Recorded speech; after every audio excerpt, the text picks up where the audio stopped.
తన భరోసా నువ్వే దేశం కొరక సెలవేలేని సేవక.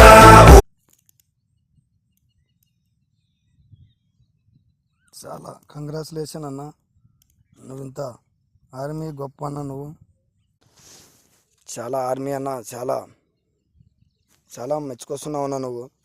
నువ్వు చనిపోతే కానీ నువ్వు ఒక దేవుని రూపంలో చనిపోయినావు అన్న. నీ అంతకు నువ్వే పోలేదన్న. ఒక దేవుడు నిన్ను తీసుకొని పోయినాడు కానీ నువ్వైతే పోలేవన్నా. ఉండాడు మన దేశంలో, భారతదేశంలో ఇట్లాంటి మంచాలు ఉండాలన్న. సైనికులు అంటే ఇట్లా అంటూ ఉండాల. జై వందే మాతరం, భారత్ మాతాకి జై. భారతదేశం, మన భారతదేశం ఎప్పుడు చల్లగా ఉంటుందన్న. పక్క దేశాలంతా వేడిపిస్తారు. జై భారత్కే జై భారత్, జై భారత్, జై భారత్, జై భారత్.